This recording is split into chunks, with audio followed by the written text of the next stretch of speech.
Hey guys, it's Blasphemous back with another video, and well, today we're gonna be just rating some Soulslikes, and it's going to be some Soulslikes, not all Soulslikes, because I think we should just save this for the most recent and Soulslikes that are most known to most people. Not exactly gonna be including the Immortal, Unchained, or Hellpoint, or Ashen, even for that matter, even though some games technically some people could put here as, I don't know, Stranger of Paradise and stuff like that, maybe even Blasphemous, but we are gonna be keeping these games out of this list. And well, we also don't want the video to go on forever. And funny enough, the last Souls-like to come out recently was the Lords of the Fallen. And well, the first one that we're gonna be ranking here is going to be the first Lords of the Fallen, which was also, fun enough, the first Souls-like to ever come out, and as you would imagine, as such, performed exactly how people would have expected. Now, I myself absolutely love the game, but I need to be objective. The game simply did not light up the gaming world. It had its issues. The boss fights were very underwhelming. The bosses had like 2 or 3 attacks. It was just not what we were all expecting, and also didn't have multiplayer, and magic and all these things, you know, just didn't have any of this really. And the art style was really cool. I say again, I love the game, but this is, you know, I have to be objective here. So original Lords of the Fallen goes to the C tier because, you know, it wasn't that bad. It did some things good, just enough to keep it out of the D tier.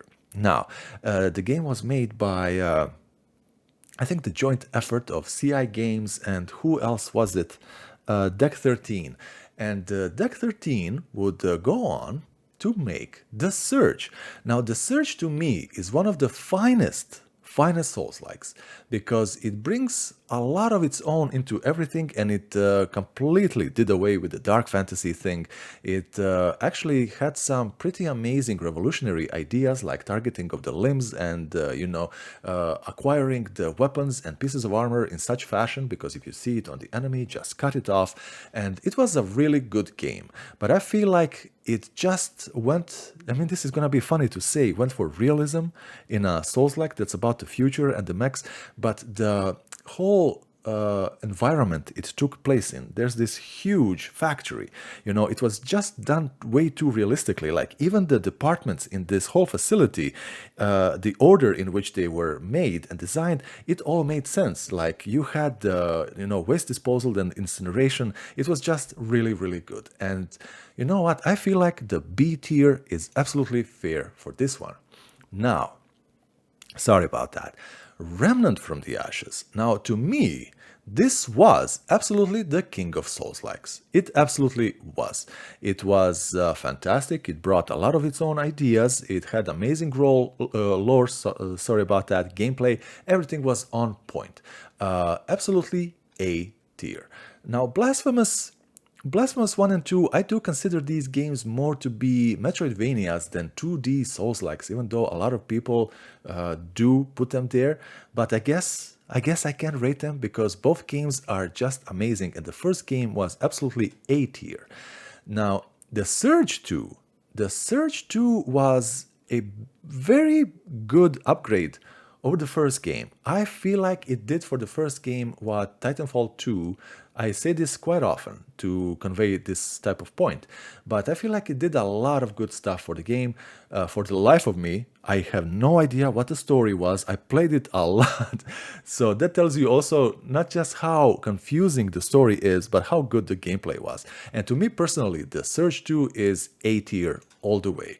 Now, Code Vein. Guys, I am pretty sure some of you out there really, really loved Code Vein, but we have to be objective, just like I was with the Lords of the Fallen, the first game. This game is just nothing memorable. It is way too bland. The weapons, they kind of don't really have any weight. They don't have punchiness, and it fully deserves its spot here next to the Lords of the Fallen. It really, really does. And the next one is Mortal Shell. Now, this is a very peculiar Souls-like. It is kind of basic, because it did away with the equipment, with classes. I mean, technically, you could say you have classes, you know, the shells, different shells, kind of some of them play differently, but not enough. There's not a lot of diversity when it comes to the gameplay. And I did enjoy it, and it was made by only 4 people, and as such, on release day, it worked flawlessly. Now, where would I put it? I am kind of torn between the C and the B tier.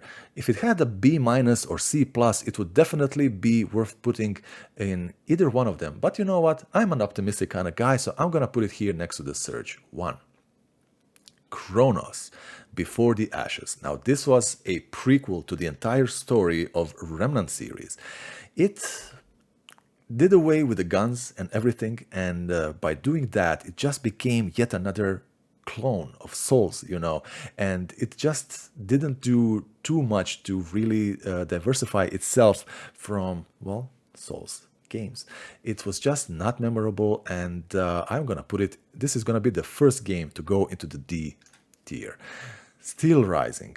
Oh my gosh, this is a new Souls-like, and I'm not gonna say a lot about it, but the movement is very, very stiff. It is very imbalanced, so to speak, and it just feels like a chore to play. Kudos to the effort, but you know what? Here, it could very easily go to the D tier, but I'm gonna, because I am, again, optimistic guy, I'm gonna put it into C tier. Thymesia. Now, Thymesia tried doing something very, very different. Very different. It was gonna try doing what Bloodborne did, but also combine it with Dark Souls as well. And it's a very peculiar Souls-like, honestly. And I remember playing the demo, and one of the things that I reviewed from the demo was, you guessed it, artificial difficulty. This is just one of those Souls-likes that just becomes a chore to play, that doesn't feel rewarding, you know? It just becomes a chore. But it still was a very, very good game, and I'm gonna give it a B tier, which I feel like is very, very solid.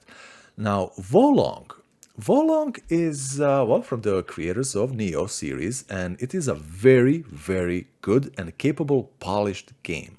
But for some reason, to me personally, it started feeling repetitive, and I just couldn't go forward with it. The bosses were kind of cool, honestly, most of them, but it just felt like it lacked that spark and soul. So I do think that, yet again, the B tier is going to be very, very fair. Now, we come to Blasphemous 2, and since we already included Blasphemous 1, it just makes sense that we do this. Blasphemous 1 was an exceptional Metroidvania 2D Souls-like, and how did they make the sequel better, I will never understand. But it is exactly that. And this is going to be the first game that I'm going to be putting in S tier, because it is just that good. And funny enough, that brings us again to Remnant 2. And while I considered the Remnant 1 to be the best Souls-like game, it is Remnant 2 that is, to me, the crowning champion of Soulslikes. Even though it and Blasphemous are gonna be in the S tier right now, there are differences. Now, if you see some of these games that I put them in the same ranking, there are still subtle differences. One might be B plus, one might be just B or B minus, you know, but it is like that. Remnant 2 did so much to upgrade on the first game. It did such a polish, such a glow up. The worlds, the everything, the gameplay, it just received such amazement, and it really is the best Souls-like game. Absolutely. Now, it's funny to me, some people say, oh, it's not a Souls-like. Yes, it is. End of story. Just because it has guns doesn't mean it's not a Souls-like. Souls-like is a philosophy from game design. You know, a lot of these things just go into a game being defined as a Souls-like, and this game has it. Now, Lies of P. I am going to be eternally grateful for this game, because it honestly, I feel like, put my channel on the map. I have nothing but love for Lies of P, but yet again, I have to be realistic. Lies of P is an extremely polished game from a technical standpoint. It worked flawlessly, I never had any bugs in it, and it always worked as it should. But I feel like it was a little bit too limited. Every build played exactly the same, and it just felt a little bit too basic for a Souls-like. So I'm gonna be giving it a B tier. I feel like this is very fair. It could have very easily gone to B+, and I am very excited to what this studio knows, what they do with the next, game, because I feel like they're gonna just knock it out of the ballpark, just like From Software did with Demon Souls. It was good. Nothing special, also B tier, but then it just came out with Dark Souls 1 and it just lit up the whole world.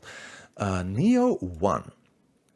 Now, Neo 1 was very, very, very good. Absolutely phenomenal game, and I feel like they kind of started on something special with this game, and it was just different, and it added some of its own things to the whole formula with the stances and everything, and it was absolutely loved by so many people.